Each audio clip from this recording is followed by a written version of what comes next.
Welcome back. Another episode of Dynasty Market Watch. I'm Todd. I've got Brian, Matt here with me. Man, two more injuries this week. Actually, a lot of injuries this week, but two more injuries that are catastrophic to our teams with Godwin, Ayuk. We're probably just going to lead off here with the injuries, get the downtrodden stuff out of the way, and then we can maybe pick up on some of the fun stuff like Brian Thomas Jr. going off. The running backs, they're back. Brees Hall, Bijan Robinson. First, Brian, play that Fat Joe. Yesterday's price is not today's price. All right, Brian. Let's start here with Chris Godwin. If you have Chris Godwin, what's the move you're trying to make to replace him? I mean, it's tough to replace him. He's been a top 5 wide receiver this season. What are you trying to do on those teams with Chris Godwin? Yeah, I'm trying to find someone in my league, first of all, that is not contending, because I think that's where you'll get the most value out of it. I think based on his age and like this being his second like pretty big injury and contract season, yeah, I don't think you're getting more than like a 1 in value, for example. So that's where it gets kind of tough. I would probably try and get like Amari Cooper plus, like something like that. I think is something that you could get done. I don't know why a tanker would have that, but like those are the types of players I would say. Mike Evans, who's hurt, hopefully not long term, but like somebody like that, and a plus. Those are like kind of my targets. I have a hard time seeing I've kind of, yeah, I've just kind of, for Chris Godwin, I have him on a couple teams where I felt great about him and I was really excited. So I've kind of been procrastinating this inevitable necessary move. But yeah, maybe, yeah. So like, I guess Amari Cooper would be my starting point. See what the Cooper manager wants to do. Yeah, I do think it'll be tough selling Chris Godwin just because of his age. It felt like from people I talked to, I've been pretty high on Godwin all year. I've made a couple trades for him, and it felt like even pre-injury, people didn't really believe the. I don't want to say breakout because he's been around for a long time, but people didn't want to buy into the fact that Godwin was a high-end wide receiver one this year. So with the injury, with the age, I'm not going to sell any of my Godwins. I might shop them around a little bit, but like you were saying, you wouldn't want to take less than the late one. I don't think anyone's giving that value up right now for Godwin. So and if you're really a contender, it doesn't even really make sense. Like if you're a contender with Godwin, getting the first is, I mean, obviously you can turn around and trade it again, but it doesn't really make a lot of sense to trade for a first. And like you, Matt, I don't think anybody's trading a first. Well, we're talking about late one value, not necessarily. Yeah, okay, so late one value. Yeah, I agree. That I think that you can trade him though straight up for like an Amari Cooper if he's on a tank. I got some, so I put a list of trade ideas out for Brandon Ayuk on Twitter, and I got some pushback that like some of these guys like Amari Cooper, like Devontae Adams, you're not going to find them on a tank team or like a fringe playoff team. And I went through all my leagues, and there's a lot of those guys on teams that are tanking, or they're on teams, that are, under 5 and 9, like assuming you have the median, and maybe they haven't been able to get rid of them. Maybe they've been too high on them, and it's just, I think that now is still a time where you could turn around and swap a 1-for-1 for maybe an Adams. There's a little bit too much hype probably for him. Probably closer to like Amari Cooper, like Deontay Johnson. Would you trade your Godwin for Deontay Johnson straight up if you were a contender? I think I would. I wouldn't love it, but because I mean the shine was going off the Dalton offense. Yeah. If Dalton's gone and it's back to Bryce Young, that's a problem. Matt, I think you mentioned that people weren't very high on Godwin, even after he had been kind of killing it all season. He's been like a top 5 wide receiver. I think that he feels like he's over 30, like he's in the Adams Cup age where he's only 20, he's 28 and a half. So it is weird with him. It just feels like he's over 30, feels like he's in that Cup Adams range of age, and he's just not. So I think he's one that if I'm a rebuild, I would really be trying to get him into a deal. Like I've got Deontay Johnson on at least one tank team where I've not been able to get rid of him, that might be a 1-for-1 that I'm interested in doing. Because I'm getting rid of points, it's probably like a pretty similar type player for the 2025 season. So Todd, for price point, you're prioritizing Chris Godwin over Brandon Ayuk on your tank teams in terms of like target. No, I would value Ayuk more. I mean, he's 2 years younger. No. Sorry. So Ayuk is valued higher than Chris Godwin. I think most people agree with that. I'm saying in terms of price versus price, are you prioritizing Chris Godwin's price versus Ayuk's price for buying? Let's talk about Brandon Ayuk's price. Let's kind of flesh that one out, and then I'll tell you. So Ayuk, to me, like you said, I think he's going to be valued a little bit more. He's 2 years younger. By the time he comes back, so he's got torn ACL, MCL. By the time he comes back, and he's like full tilt, ready to go, which is probably the 2026 season. I'm going to guess the 2025 season's basically just a mess. By the time he's 2026 season, he is Chris Godwin today. So he'll be 26, 28. So like how we view Chris Godwin before this injury is probably like best case scenario for Brandon Ayuk. And the way we were viewing Chris Godwin was as a top 5 performer this year. So, I mean, I think that Ayuk's probably just going to be pretty overvalued for a little bit. I think he's right now wide receiver 26 on KTC, like in the top 30, basically on Fantasy Calc. I think he's probably should be down in like the low 30s, just because I think next year is going to be a washed out season for him. The types of trades that I posted on Twitter were basically like an old guy in a second, like a Cup or an Adams in a second. I don't know if that one's actually possible. I did make one trade though, Matt, of straight up Tyreek. It wasn't straight up. I offered straight up Tyreek for Ayuk. The counter was Ayuk and Mooney for Tyreek, and I think I got a third. Yeah, I saw. I think I saw that one. That seems pretty even to me. Because Tyreek's getting Tua back this week, so we sort of expect him to bounce right back up into those high end producer category. You figure you got the rest of this year, probably next year, for him to produce at that high level, and then after that, it's a question mark. And the Mooney piece is kind of interesting too, because Mooney was one of the people on my list of, you had asked like, how are we replacing Godwin? The 3 guys I thought about was Mooney, Wan'Dale Robinson, and this next name is going to sound kind of gross, but Romeo Doubs. Those are 3 guys that I think are pretty undervalued for the production that they're currently giving you. I think that you can probably get a plus on top of Wan'Dale, Mooney, or Doubs for Godwin, depending on what that plus is. So that's the type of category of player I'm looking at where, Wan'Dale, everyone talks about him as like a PPR scam, et cetera. Like, it just seems like that's going to continue happening this year. And then who knows, maybe they add to the room next year, but like he's second in the league in targets right now. And neighbors or no neighbors, he just gets 10 targets a game. So if you need some production that maybe won't carry value past this year, those are some guys I'm looking at. Yeah, Ryan, I'm going to give you the trades that I posted on Twitter, and you tell me what you think about them. All right. So these are ideas. If you have Ayuk, he went down. Here'd be what I'm trying to do. So Ayuk for either Diggs, Adams, Amari, Cup, and a second. So that was Diggs, Adams, Amari Cooper, Cooper Cup, and then trying to get a second on top. How do you think that would go down? Like, do you think that that's even possible? What are your thoughts there? Yeah, that's like in my mind what I was talking about with Amari Cooper. That's sort of what I was thinking, like a 2-3 swap maybe. I think that's probably a move that could be made in the right situation. Again, if you're looking at somebody that, based on their build, they might not want to take Godwin's loss of points or Ayuk's loss of points. You mean Ayuk? Yeah, sorry. Yeah. Ayuk's loss of points.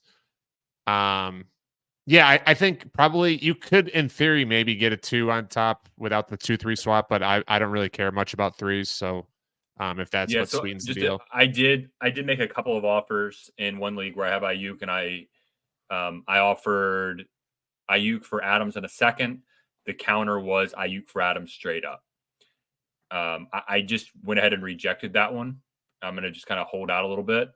Another one I've offered Ayuk for Amari in a second. Haven't got any feedback on that one. Tell me what you think about these. So I also posted these on Twitter. It was Ayuk in a second for basically the guys that were in his tier originally before the injury. So guys like Devontae Smith, DK, Flowers, Waddle, DJ Moore. So that's Ayuk in a second for one of those guys. Yeah, to me, I view Ayuk as still worth a single first, like a late first.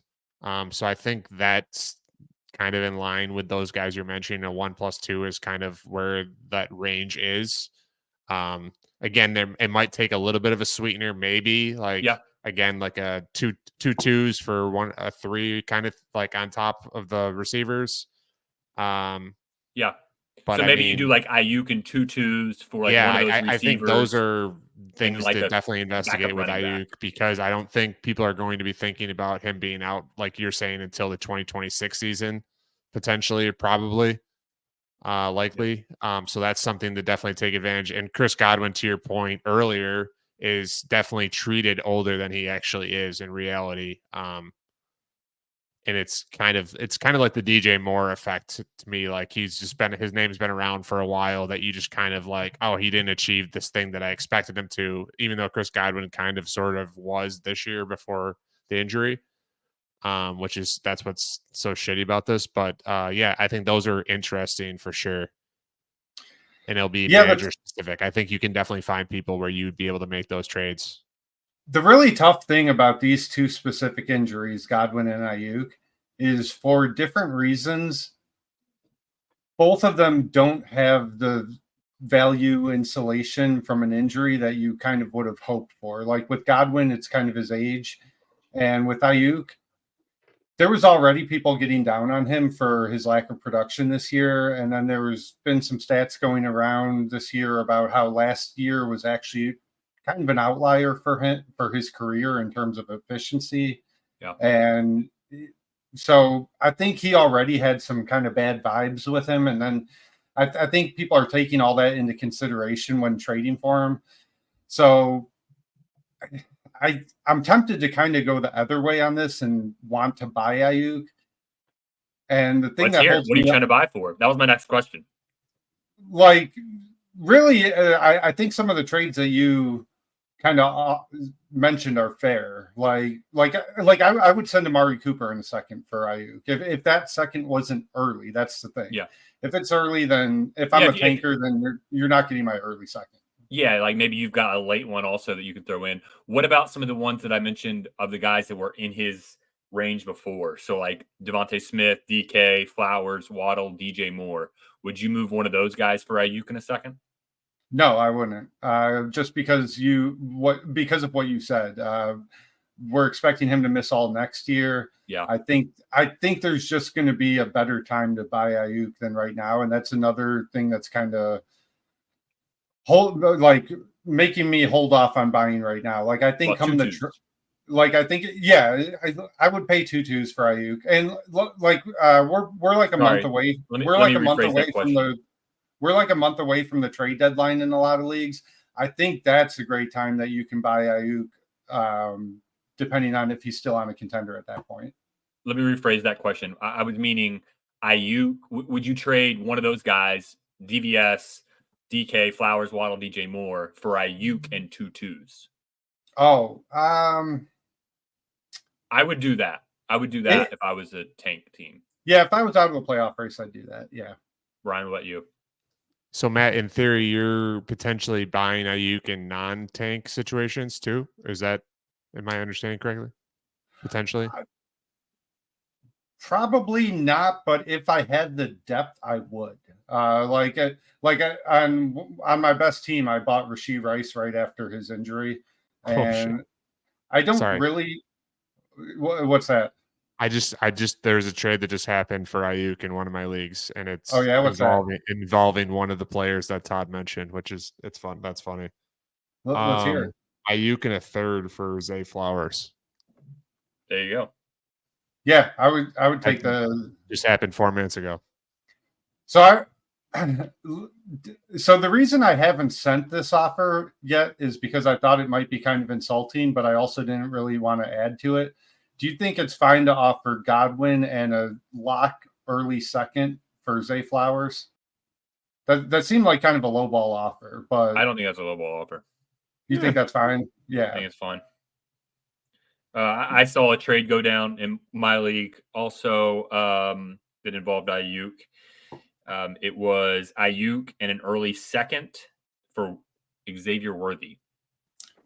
Oof, that's a rough one. That got free Ayuk. Like that is close to a free Ayuk.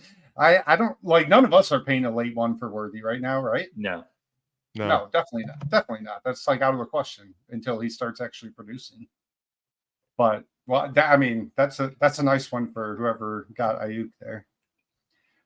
So we'll go to Ayuk's teammate real quickly, Debo. This guy has pneumonia. First time I've heard of an NFL player having pneumonia. Got fluid in his lungs. According to WebMD, he could be out a month. I don't know if that's true or not. That's what I've heard. Oh, this is real. I'm not gonna lie. I thought you were kind of kidding at first, but you're being dead serious. By the way, I have not looked at WebMD. This is entirely based on some guy I don't even trust in our group chat necessarily. But yeah, so all of us are a few credits shy of our medical degree, but we think Debo's going to be out probably a couple weeks. I think. Some of these injuries are kind of like week to week, and then that means they could be out a month or they could play next week. So like him, Debo, Daniels, DK, all kind of like that. But Juwan Jennings becomes interesting now, right? But he's hurt too, but I guess he should be back next week. But Juwan Jennings might be a guy to look at, especially if Debo's out a few weeks. With Debo, I'm not really doing anything about it. I'm just kind of like, that sucks. Let's see if I can tread water for the next couple weeks without him. By the way, we're recording this on a Tuesday afternoon, so this isn't going to be very helpful. We're going to be releasing it Wednesday morning. This might not be very helpful for your waiver wires, but when you're listening to this episode, check your waiver wires after they run through on Wednesday morning. A lot of my leagues still have guys like Trey Palmer and Sterling Shepard available on them. I would definitely go scoop them up and spend fab to acquire them. They look like they're going to have a lot of increased opportunity with Evans and Godwin out. So definitely check the waiver wire before paying up in the trade is my main point there. Hey, and I'll just add on to that one. So if you've got like Pearsall, Jalen McMillan sitting on like a taxi squad, and you're wondering, you've got like a thin bench, don't forget to go check your taxi squad and make sure you call them up. Somebody just a couple weeks ago, I was in a group chat and they were down bad, their starting lineup, and they got to like Sunday night, and this was 2 weeks ago. They didn't realize they had Tyrone Tracy on their taxi and didn't start him. And he scored like 25 points that week, and it could have won them the week, but they didn't realize they had Tyrone Tracy. Yeah, you got Jalen McMillan, you got Ricky Pearsall. Don't forget to check your taxi squad. Yeah, and McMillan is another guy we should mention here. I think he's going to be the winner. I think he's going to move to the slot. He was a big slot at Washington. I think he's going to be a good winner for this Bucs offense. And I have seen people already in our leagues just saying, "Hey, any second, I just want to get a second back for him." And I've been tossing the idea around of trying to buy him for a second, but if you guys remember, back in week 1, I got excited about McMillan and I added a bunch of shares. So I kind of pretty over market on McMillan already. So I'm not in a hurry to go buy, but I do think he's worth a late second right now. And I'm fine paying that right now before he starts breaking out and his cost starts increasing. So go ahead. I have two related questions. Tampa Bay offense. We're talking about Godwin. We're talking about Evans. Who's going to take over? Is anyone going to take over? Well, I'm sure we'll talk about Bucky Irving or whatever. But Baker Mayfield, on that same note, what was his price before Monday Night Football for you? and what is his price, if any, different after Monday Night Football? So missing Godwin and maybe Evans for who knows how long. I think it's still kind of like a late one either way, but that might vary from owner to owner, league to league, obviously. But generally speaking, I'd say it hasn't changed much, and it's a late one. Because Baker might be really good, and I'm not. The Godwin injury is going to hurt. Like, it's definitely not good because Godwin's great, but Baker might be good. we might need to reset our thinking on Baker, and this might be one of those, Matt, you talk about. I mean, you kind of refresh me what it's called. It's like a 2-week bump or something. Oh, You yeah, refer to yeah. a lot. Basically, where a guy, you explain it, Matt. Yeah, no, the 2-week bump is the thing I got from Keep Trade Cut. It's basically, in essence, a 1-week performance, whether good or bad, will not move the market, but a second consecutive good or bad week will start to shift the market significantly. So after 1 week, you kind of have a 1-week trial to go either buy or sell a player at what their price was before a second consecutive week hits, and then the market starts moving tangibly after that. Yeah, so this performance from Baker Mayfield, he's been doing it every week all season. So it's not really the same thing, but it was an island, or basically an island. It was a Monday night game. So I really think that if Baker comes back next week, even without Godwin, without Evans, even more so because he doesn't have those guys, if he puts up a really good week next week, I think we're talking about, this sounds crazy, but like top 12, top 10 quarterback Baker Mayfield for Dynasty. I already think that he should be valued like up into the Purdy Herbert range. Is that like, I feel like I think that's where he should be. Purdy I can kind of get with. Like Herbert, I understand I'm one of the people that doesn't really roster a lot of Justin Herbert because I think he's kind of overvalued. But to me, with him and Baker, it's not only just that I think there's a massive talent gap there, even acknowledging Baker's been balling. There's also an age, talent that much. I mean, yeah. There's also an age gap. That 3 years. It doesn't really matter with these quarterbacks when you're talking about 8 to 10 more years of production anyway. I would much rather have Justin Herbert. Like I would still pay a Baker in a second for Justin Herbert, even like with no questions asked. Okay. I'll agree with you there. I tried to push the envelope a little bit on that one. I think Goff or Baker? I kind of view them similarly. Goff's a few years older. I think Goff is 31 now, so he's getting close to the point where age actually. Basically. What's that? Goff's a half year older. He's 30.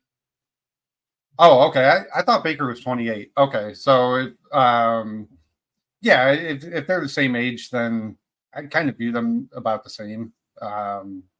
Take whichever one's cheaper, basically.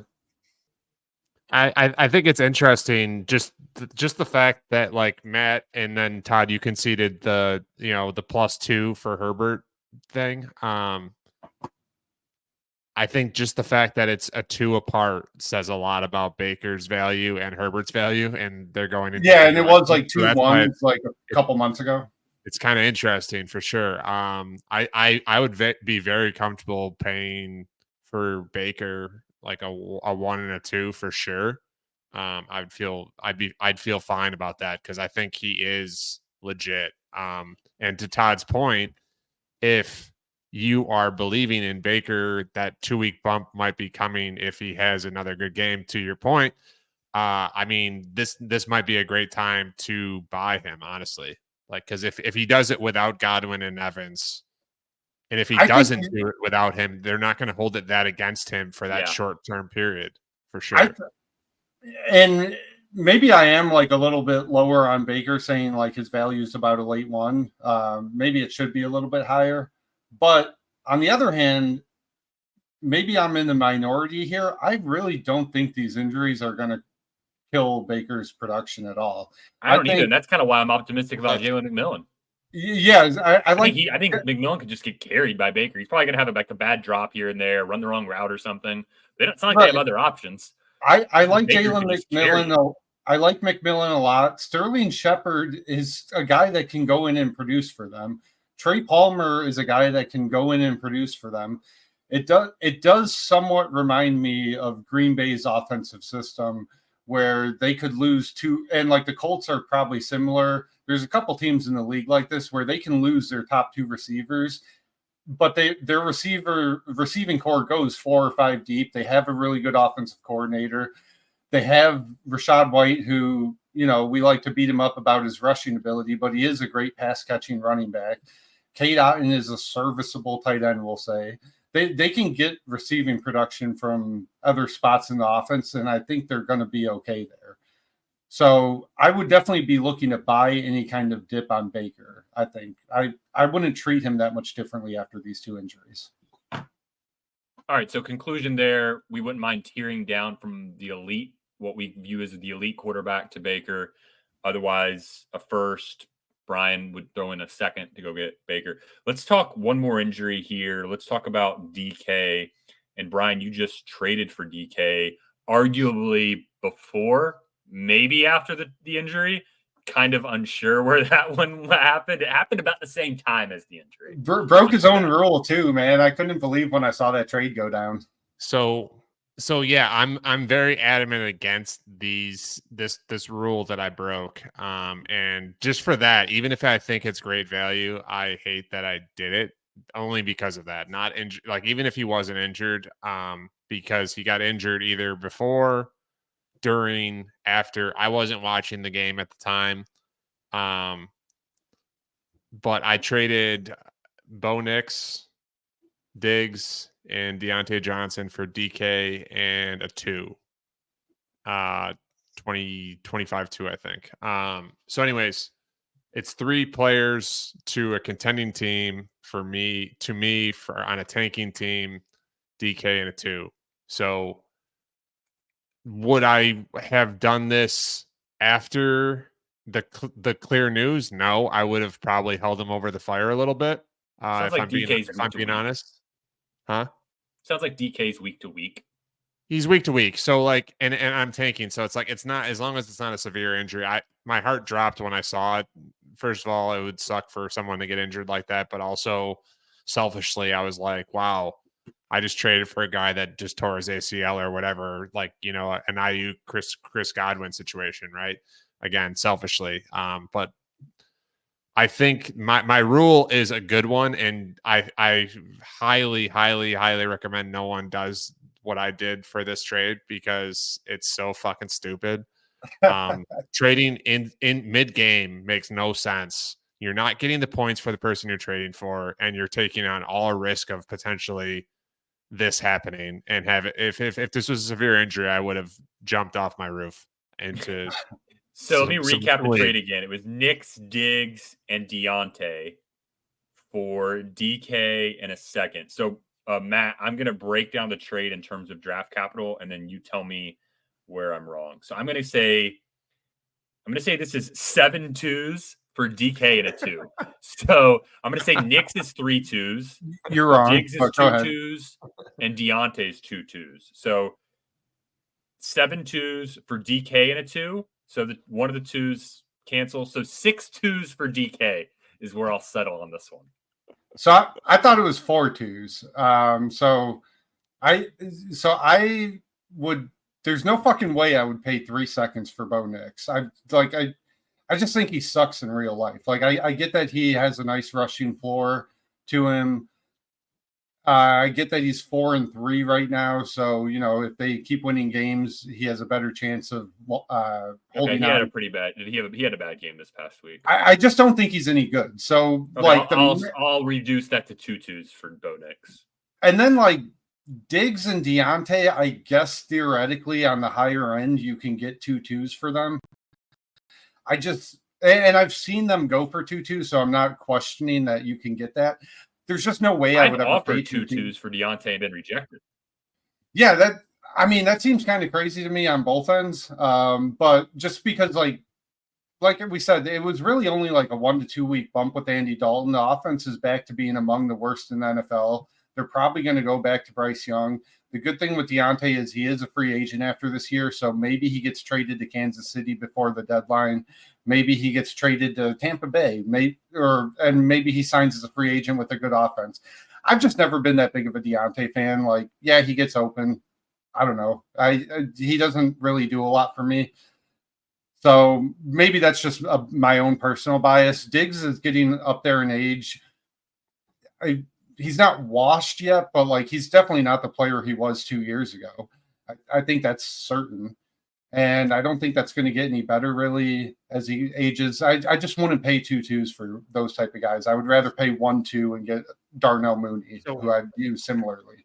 I think Diggs, especially, he probably is worth 2-2s, but like to your point, I don't think anyone's running out to like, I'll definitely go and pay 2-2s for Stephon Diggs right now.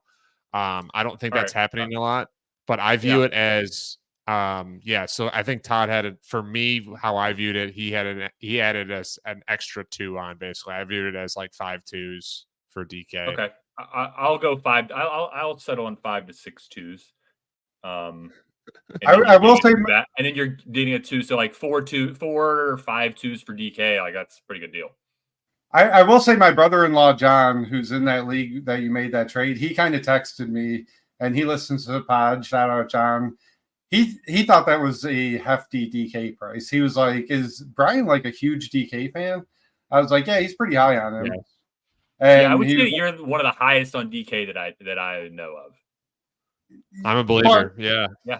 But he's also, I think, higher on Knicks than I am because he was like, I just don't understand giving up on Bo Nix this early. Nix 136 rushing yards last 2 weeks. Yeah, and that's like legit. He can scramble, but I mean, so can Daniel Jones, and people don't want him for a reason. So, yeah, I think I'm lower on Knicks than a lot of people, because this deal was spawned as I offered him Andy Dalton instead of Knicks, and I didn't have the 2, so I subbed in a 2.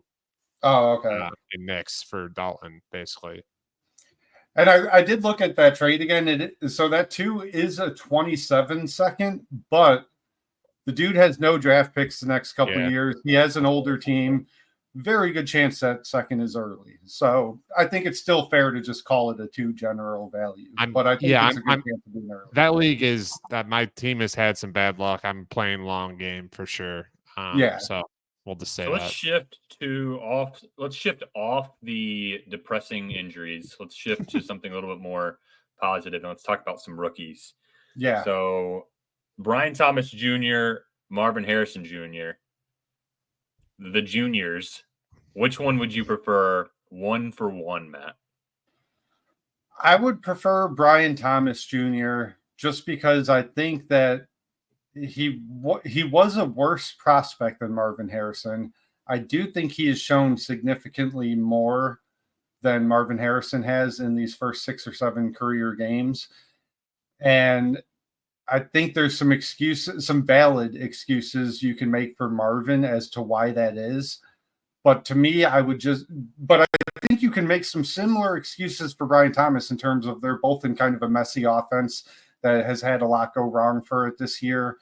And to me, it's just a gut call. I just think Brian Thomas looks like a better player right now. They both have a lot of draft pedigree, etc. So I'm not worried about, pedigree when it comes to this. I do think it's a very close call, and I think it's a discussion now for a reason, and it deserves to be. I think it's been long enough into the season where we can start shifting our priors on these guys a little. So Matt, I want to see how thin of a margin it is for you. So like attack on 4, does that shift anything for you? A 4th? Yeah. No, it never does in any discussion. Okay. Even a 3rd, maybe. But if someone's willing to give me a 3rd, they're probably going to be willing to give me something I actually want, even if that's just like a scrub on their team that is. So let's call it a what you view as a 3rd round value player. Then it doesn't have to actually be a 3rd. Yeah, I mean, yeah, probably. So that's pretty small of a. Yeah, it's a small margin. It is a small margin. Like a late 2nd definitely is going to get me to swap them for sure. I have them in the exact same tier. So that Yeah. tier consists of Marvin Harrison Jr. and Brian Thomas Jr., and then also Puka, Drake London, and AJ Brown.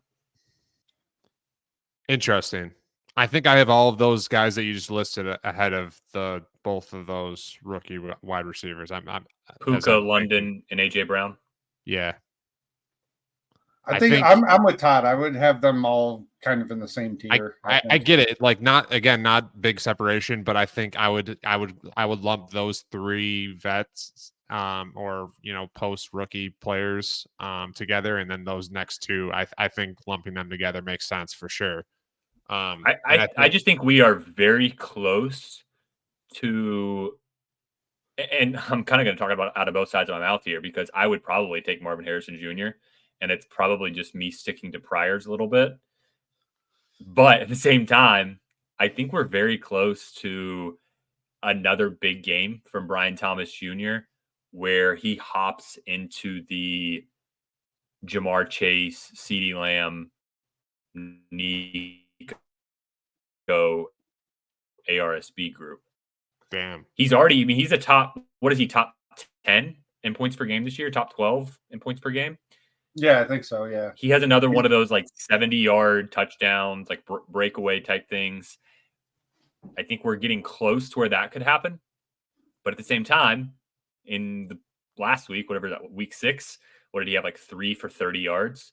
We have another one of those games where like his value could just kind of roller coaster a bit, kind of to Brian's point of like why he might have him below some of those better bets. So if you're a betting man, last time we kind of talked negatively about Marvin Harrison Jr., that was the game where he had 2 touchdowns in the first quarter. So if you are a betting man, go play something on Marvin Harrison Jr., multiple touchdowns, anytime touchdown, first touchdown, any of those things. If you're a betting person, I think that one of those will hit probably because of our potential slander of Marvin Harrison. So well, and did you guys see the highlight from last night's game where late in the fourth quarter, Marvin Harrison did like a double move on the safety and he was running free all the way down the field, and Kyler just didn't. It wasn't that Kyler didn't see him, but Kyler was already on the run at that point, and just there wasn't an angle. But if that play just folds out a little bit differently, Marvin Harrison catches a 70-yard touchdown, and then idiots like me might be like, well, I guess I'd rather have Marvin Harrison than Brian Thomas, but it's close. So it is that close where a couple big plays either way can shift value by, second-round picks and stuff this early in their careers. It is funny, though, Todd, you mentioned, like, sticking to priors. It is, like, that is the difficult, like, tightrope to walk for sure, because you don't know which thing it is for a long time until it's too late one way or the other, right? So like you could be totally out on, like I was totally out on Chris Olave a couple of years ago, and maybe I was right long term, but like for a while there, it looked like he was trending in the right direction, not the wrong direction. And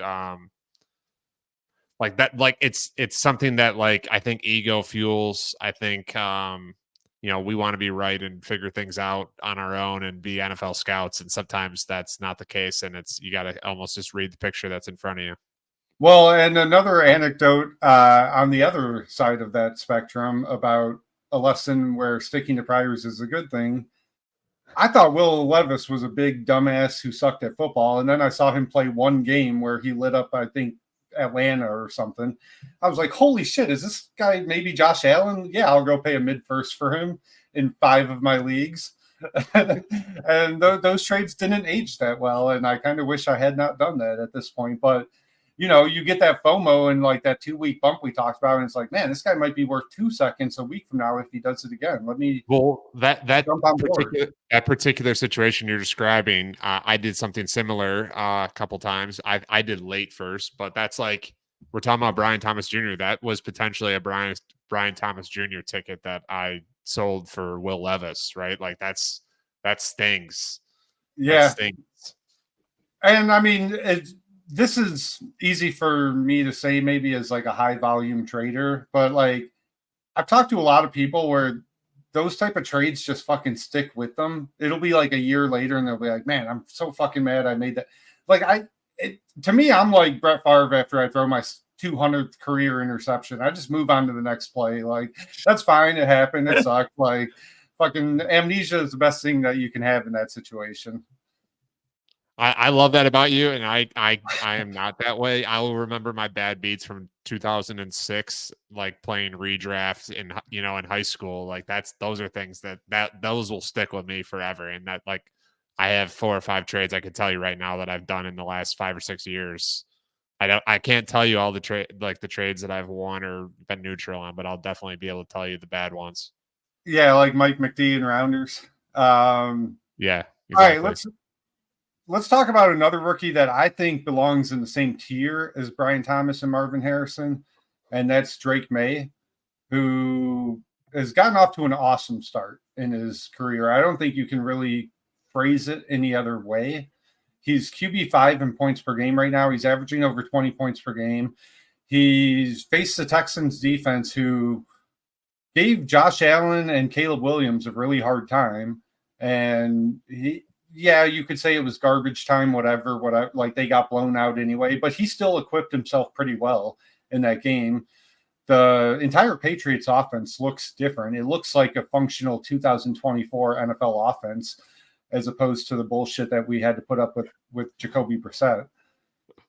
So with Drake May, do you think that it's kind of unfair to Brian Thomas and Marvin Harrison to say he belongs in that tier? Because he was in the same tier as Marvin Harrison in rookie drafts for me personally. I know I was higher on May than a lot of people, and to me, May's 2 games have been more impressive than Marvin Harrison's 6 games or whatever so far. So I think he deserves to be in that tier. What do you think, Brian? So you just mentioned Will Levis. I don't think May has much similarities to Will Levis. My point being, not even a point, but just my observation is the snap reactions. Maybe they're good, maybe they're bad. Confirming priors or disproving priors, right? Like, that's the only thing I would say is, like, the points per game is awesome. He's only been able to play in 2 games, and he did good in 2 games. That's undeniable, but it's also a very small sample size. So yeah, that's fair. I guess that's my only argument, and it's not necessarily a one that I agree with or disagree. It's devil's advocate of, like, hey, let's pump the brakes a little bit on crowning somebody, but he could. But the thing is, if he has 3 and 4 and 5 and 6, and it's way too late at that point, you've missed the train. It's all systems go. So yeah, I mean, I think the train has basically already left the building for the people that have him. So if you've got Drake May and somebody's bringing Herbert, Purdy to the table, I think that the Drake May manager is just rejecting that. So I think you're going to have to bring somebody quite a bit better, or a super elite receiver. If like Drake May's their QB3, you're going to have to bring a guy, so like we mentioned earlier, like a Puka, Marvin Harrison, Brian Thomas Jr., AJ Brown, those type guys to the table to get Drake May. I think that train is almost out of sight. So Todd, you're the notable QB guy of the podcast. So Drake That's May, kind of embarrassing for our podcast thing. Yeah. What's the difference for you between Drake May and either Caleb Williams or Jaden Daniels? Like, what's the gap there? Well, I mean, Jaden Daniels has proven not just that he's a good NFL quarterback, but that he is an elite fantasy point scorer, which sometimes can be a little bit different. What's up, Patrick Mahomes? So the gap between Drake May and Jaden Daniels is quite a bit. That's probably like every bit of a first. Jaden Daniels is getting into like the Josh Allen untouchable range, I'm afraid. Caleb Williams is a little bit different. I would probably put them basically heads up. The difference, though, is Caleb Williams, I'm not sure that he's in a better offensive system than Drake May, but he has Rome Odunze, he has DJ Moore, he has a better offensive line. I'm not sure exactly if it's a very good one, but it's a better one than what Drake May's working with. So Drake May's supporting cast just has a long ways to go. And as far as like talent, I think that Drake May has proven that he's at least kind of they're in the same ballpark together. I don't even know if I want to sit here and say one's better than the other. But the difference is that supporting cast that Caleb Williams has. So I would say that there's probably like if I had Caleb Williams and I was asked to cheer down to Drake May, I'd probably want a couple seconds to be compensated to do so. Just because I think that Drake May could hit a spot here at some point where, like, man, these receivers, they suck. He gets sacked 6 times a game. Like you said, it's only a 2-game sample. Caleb Williams' sample is at least a little bigger. It's like twice as big. And so, yeah, I would probably need a couple seconds to tear down. And I'm very high on Drake May. If you've been taking notes on my Twitter account during the off season. Yeah, I pretty much agree with that. It is something that, as someone who likes Drake May, you kind of want to brush it off to the side, but you do have to kind of factor in that he plays for, like, the Patriots and the Panthers are far and away the 2 biggest shit shows in the NFL, I think, in terms of, like, just very shitty run organization. If the Patriots took a defensive player in the first round, like the top 5 pick, I wouldn't be surprised. They are that dumb. Yeah, or, I don't expect them to move on from Gerard Mayo. And we talked to a couple Patriots fans that follow the team pretty closely in our group chat, and they all expect Mayo to be back next year, even though they agree that he's like the worst coach in the league. So changes might not be on the horizon. Are we agreeing that Antonio Pierce is not like a real coach because he's I mean he's a coach in the league. So let me ask you this then. So let's say the Patriots aren't stupid and they draft somebody like Ted McMillan.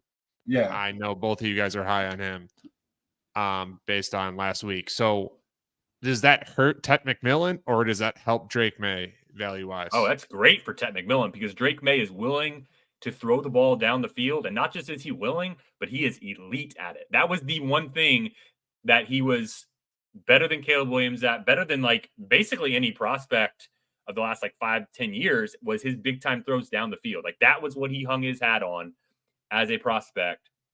Big time throws down the field. He wasn't great at a lot of the other stuff, but he could throw the ball down the field, and that's what Ted McMillan can do. So if Ted McMillan, whichever receiver that has the ability to get down the field goes there, that guy is wheels up. I guess my point being, situations can change in a hurry, and even though it's somebody that we've crowned as just a shitty shit show franchise right now, which I agree with. People would have thought that about like the Texans a couple of years ago, and now it's like anybody in the Texans offense is like, oh, this is sweet.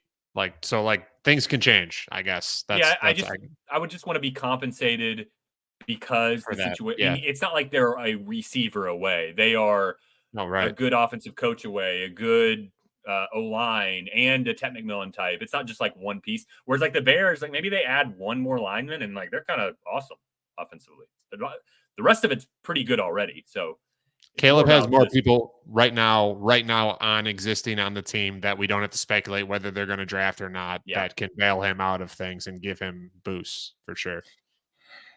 And the other thing that Caleb has is like Todd and I are about as high on May as anyone I've talked to.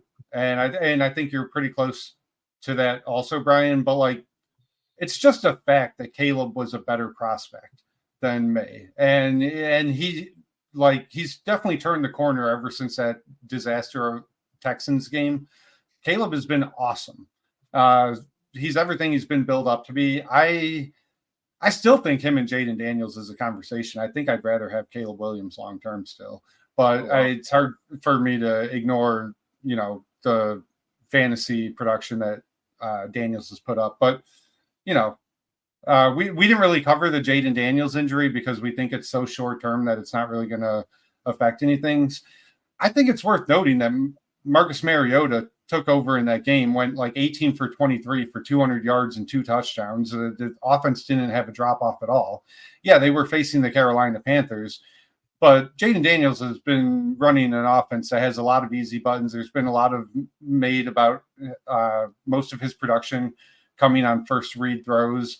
It's not like I think Caleb Williams has been asked to do a whole lot more than Jaden Daniels has been asked to do from a real life perspective in their offenses. So And to me, it's almost like comparing a student getting an A+ in a regular class versus AP student getting an A- in honors classes. Like Caleb is just taking harder courses than Jaden Daniels right now. And he's dealing with Shane Waldron's dumbass. So that is yeah. Yeah, definitely. So, All right, really quick, Drake May or Herbert? Drake May. I think I would take Drake May just because of the rushing. In the offseason in a league, I think we're all in this league, I traded away Herbert for Drake May and Deshaun Watson. Deshaun Watson has since died, RIP. And So 1 for 1. I basically just traded Herbert for Drake May. Yeah. So I think that I'm like okay with it. I don't have any issues. When did you say that was? That was before the season. It was in July or August. So in July or August, you made a 1 for 1. That's how I'm taking it. Yeah, pretty much. All right. Let's just real quick touch on some rookies that we pretty much have not talked about all year that are starting to come to life a little bit. And there's 5 guys that I had marked down here. Tyrone Tracy, running back on the Giants, Bucky Irving, Keon Coleman, JT Sanders, tight end from the Panthers, and Troy Franklin. Those guys have all started producing in the last couple of weeks, whether it's just a game or two. They're showing signs of life. So to me, Tracy and Bucky are kind of in the same bucket right now. Like before this past week, I would have definitely taken Bucky over Tracy. Now I'm not quite so sure. To me, it seems like Bucky has more of a committee that he has to deal with Rachaad White and Sean Tucker. Tracy only really has to beat out Devin Singletary, and he already did. Devin Singletary came back from injury. Tracy still had 70% of the snaps, like 65% of the rushing share. So I think both of these guys are worth like a mid-second right now, if I had to guess. And I'm okay paying that for each. Let's do this really quick. Let's pretend like the listener is coming to us for trade. So they're going to somebody in their league that has these guys. What is it going to take for you to trade away Tracy, Brian? And then trade away Bucky, and let's all 3 do it really quick. So Tracy first. A 3. You would trade Tracy away for a 3? Yeah, go buy Tracy for a 3. Early 3. I don't have any Tracy that I can trade for. So here's what I'm going to say to Matt's point before I do the Bucky Irving side of things. Bucky Irving is almost 3 years younger than Tyrone Tracy. I think that definitely matters to a certain and then I don't see longevity with Rachaad White. So if you're really weighing like this year versus other years, that's fair, I guess. But like to me, after this year, I don't know if Tyrone Tracy. I think he probably will have a role. But to me, Bucky Irving's 3 years younger, better draft capital, a better offense in theory. What round was Bucky Irving drafted in? I think they were both day 3 picks. I think Bucky was 4th. I want to say Tracy was 6th, but they were both day 3 picks. Bucky Irving was the 4th. Yeah. And Tracy was 6th, I think. I thought. But Tyrone Tracy was 5th. As far as draft capital, Tyrone Tracy 5th, Bucky Irving 4th. That's basically the same. Okay. Yeah, that's valid. That's not even a point that I should make. So I agree. I retract that part of it. But the age, the offense, to me, they look, I guess, comparable explosiveness wise. But I'll take Bucky. So you're trading away Bucky for what? A 2, probably 2. I think I would trade Tracy away for a mid 2, and the hype around Bucky I'd probably ask for closer to 2 2s. Would probably be where I'd be at. Yeah. So the other side of it before you go, I don't know if I'm selling either of these people right now. If I'm being honest, if I have some of both, but yeah, like because their value is trending up, right? Yeah. Yeah, that's one of the reasons I kind of wanted to just fit them in real quick is because we haven't really talked about them. And to your point, they are trending up in value. These 2 more than some of the other guys that we'll hit on quickly. But another interesting trade scenario that I think could be a win-win is we talked about teams that are contenders that lost Ayuk and Godwin. You can take Bucky and Tracy if you're not really using them this year and see if you can go get like a Devontae Adams, a Stephon Diggs, and Amari Cooper. That to me, that's a good use of trade utility with these two guys if you're a contender and you're already set at running back. So we talk about their value in draft pick terms just because it's the most universally relatable, but actual practicality, I think that's a good use of them. And I think there's deals out there that can be win-win for both teams in that regard. Also, Todd, I just realized that the league I am in with your brother, he has Ayuk and Chris Godwin on his contending team. He just listed both of them. So the auction league, right? Yeah. Dude, his brother's team is so fucking stacked in that league because I have his first, and I was like, oh man, he lost Ayuk and Godwin. I'm like, oh, he's going to bring JT and another stud off the bench. Like, he lost Watson too, which is nothing. But my God, he had a rough week. Yeah, definitely. He'll enjoy getting some airtime with this team. Yeah. So the teams that lost those guys, I would go pepper their inboxes with offers. Not just my brother's team, but all those teams in general. Yeah, definitely. All right, real quickly, do you guys have any kind of thoughts whatsoever on Keon Coleman, who he was a pretty polarizing prospect, drafted in the early second in rookie drafts, pretty quiet first few weeks, broke out big time this past week, had 7 targets, 4 catches, 120 yards, some big plays, and his yards per route run on the season now is exactly 2.0, which is a very high mark. Usually a rookie receiver hits 200 routes and 2 yards per route run. That kind of solidifies them as they're going to be very good in their career. And Keon Coleman's almost halfway through the season doing that. So we'll do your exercise, Todd. Someone comes to you, Todd, and says, I want to buy Keon Coleman from you. What are you selling them for? First off, are you just trying to double your profit and get 2 seconds, or go ahead? I want to be clear that I don't have any Keon Coleman, so it's kind of unfair for me to stake this claim.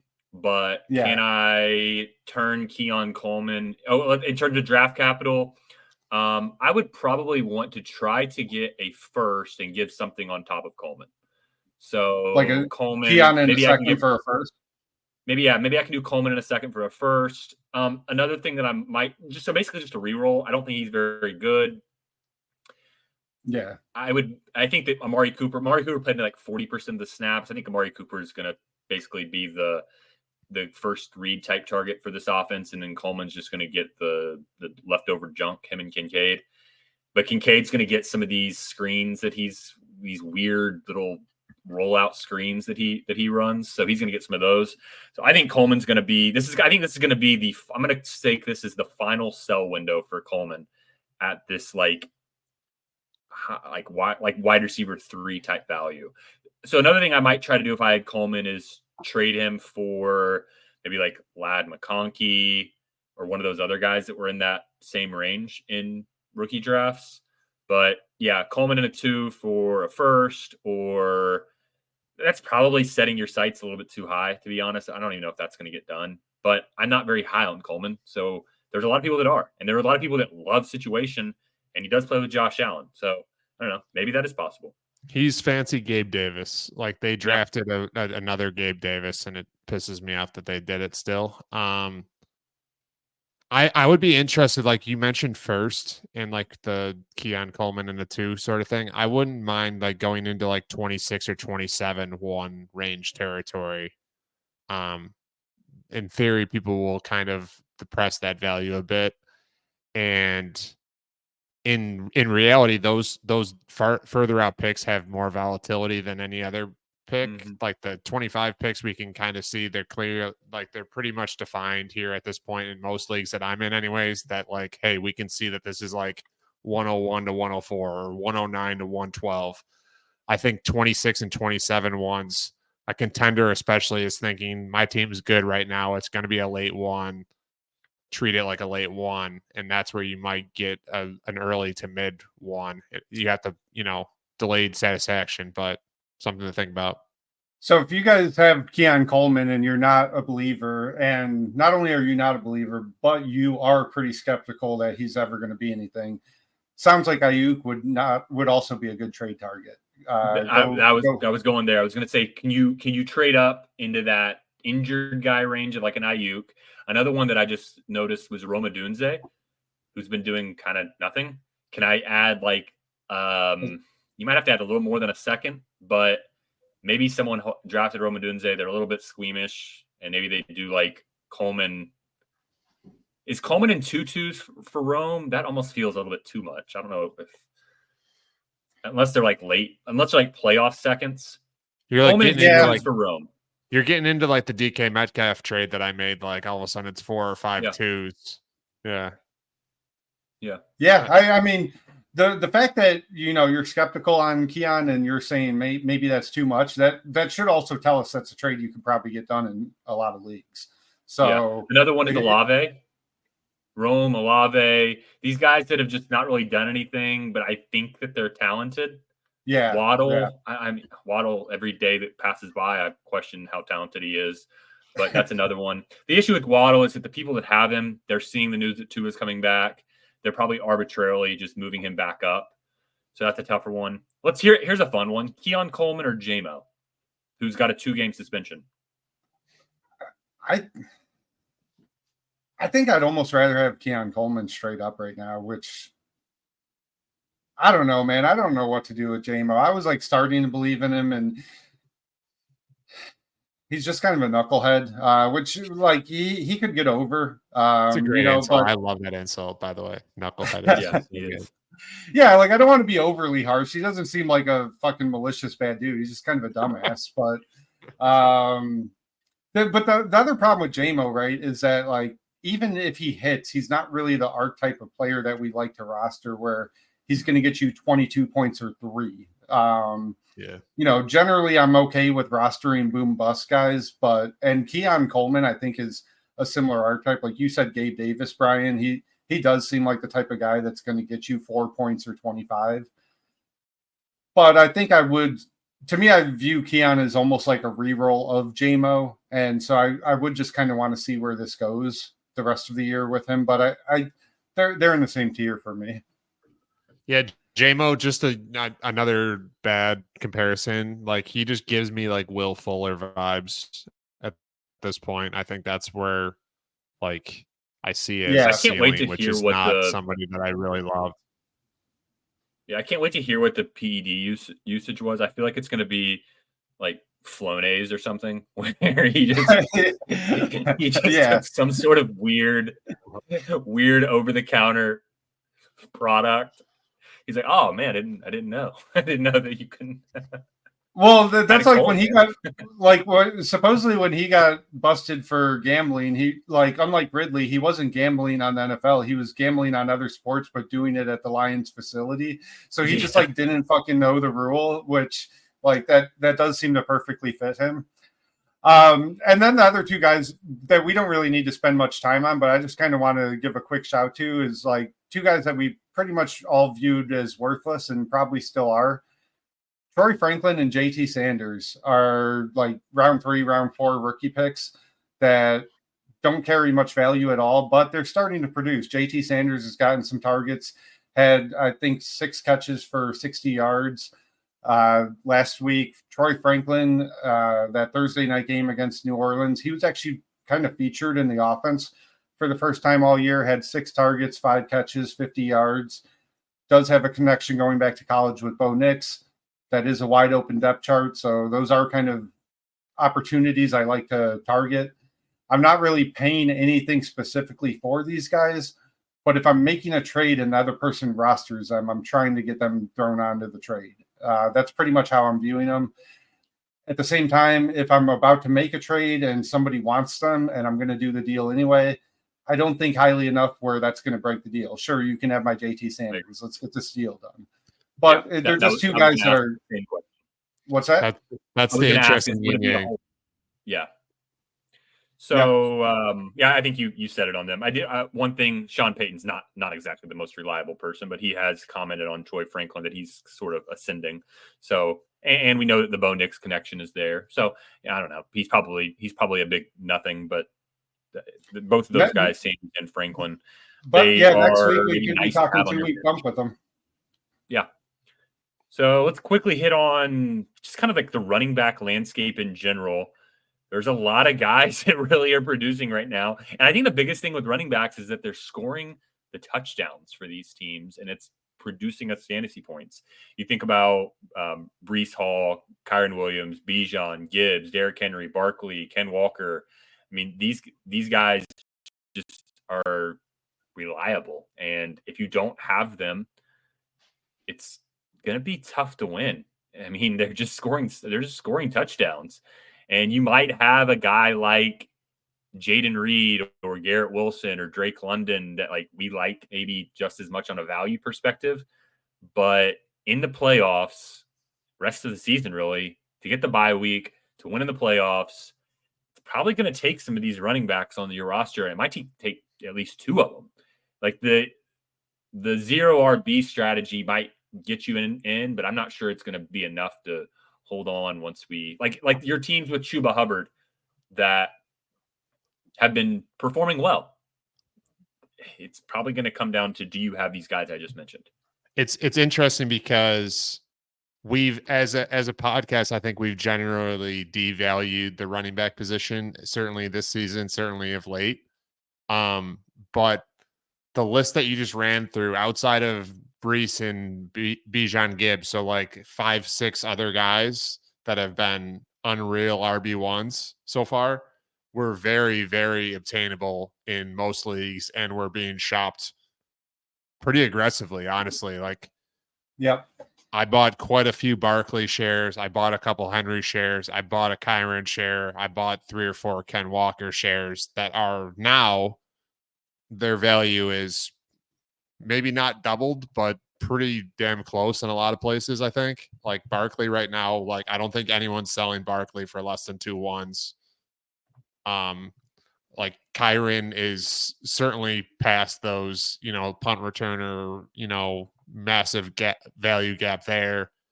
Derrick Henry people were just getting rid of it if at all possible, tossing, whatever the case is. I traded Kirk Cousins for him in one league. I remember that. Yes, I mean, there's a lot to pull from this, that I don't think this is necessarily even like an outlier situation like next year and so on and so on. If people aren't correcting the thought process or looking bigger picture and actually trying to win games, like these are guys that you definitely can add to your roster, to those Drake London, like those sexier pieces that everyone loves in the Dynasty community. These are the win guys. This is who gets it. Yeah, there's 2 shifts, I think, that are happening. And like you said, we've kind of devalued the running back position on the show the last couple of years. And I think that's just, who we are as a podcast. We're a reflection of the Dynasty market. And I think we're going to see kind of a shift in attitude towards 2 things: running backs versus receivers, like we mentioned. And there's 3 running backs that we haven't mentioned that'll lead to my next point: Joe Mixon, Aaron Jones, and James Conner. And I think the other point that people are starting to shift their attitudes towards is how ageist people are when they're playing this game. And like, oh, this running back is 28 years old. I don't want him anymore. This receiver's 29, 30. I need to sell now before his value drops off. Like, guys can play past the age of 27 in the NFL. And I think people are starting to understand that and realize that. And it doesn't mean that a running back is dead because he's 27. It doesn't mean a receiver's dead because he's 29 or 30. And so I think that, but I think there's going to be that same opportunity this offseason where, okay, the season's over. Let me go see if I can sell Joe Mixon for an early second. You should probably go buy Joe Mixon for an early second in March if you can, because he's probably going to do the same exact thing next year. Tony Pollard, another one. Like, he looks, yeah. Yep, agreed. So it will be interesting to kind of see how the rest of the season plays out. See if anything starts course correcting where the QB and wide receiver scoring starts picking up, or if the wide receivers are going to keep dropping like flies. And like you said, running backs are going to be the league winners this year. Todd, on a contender, are you paying your own first round 25 pick for Derrick Henry first? No, I'm not. If I'm gonna give up my first, I'd rather go and give up more and go get one of these other guys that we mentioned. I'd actually be more interested in Kyron. At least I know he's got I'm looking at Derrick Henry as like this year, next year. I'd rather maybe try to get Mixon for cheaper. Pollard, who you just mentioned, that's one cheaper.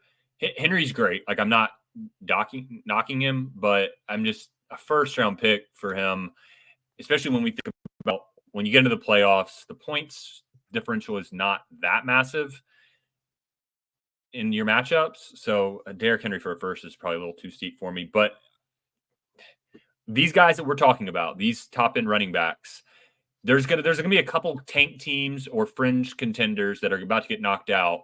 I would probably and there's only gonna be a couple of them because there's only like 8 or 10 good ones, and they're gonna be shopping that running back. I'd probably go try to get them now before we get to the trade deadline, and you've got like 3 or 4 people vying for them. Yeah, I think that's a good point. Matt, how about you? Are you paying a 1 for Henry? Late 1. I would have to be pretty desperate, I think. I think that's fair. Anybody that does pay a contending 1 for Derrick Henry, I'm certainly not going to criticize the move. But kind of like we've talked about before, that is a bullet you can only fire once. I don't love the idea of firing it on a guy that is not going to increase in value. Like right now is pretty much the apex of Henry's value the rest of his career. Even if he continues, even if he rushes for 2,000 yards this year, we know kind of how the market treats these older running backs. And he's not just an older running back. He's 30 years old. That's like the equivalent of like a 33-year-old wide receiver. I think there's a good chance Henry has 2 or 3 more years.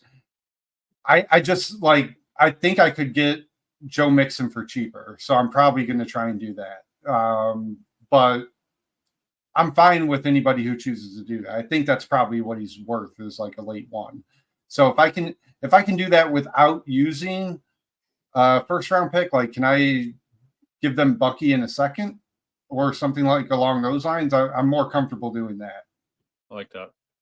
Another thing with Henry, and I mentioned some of these other running backs I'd try to go get now. Henry's the type. Henry, Mixon, maybe Pollard also. They're the type that I would maybe go try to get right before the deadline because I want to make sure they're healthy going to the playoffs. Because once this season's over, they're just going to fall off in value. So I want to make sure that I'm getting them for the playoffs and not just for like weeks 8 through 12 and then bang, done for the year with a hamstring pull or something.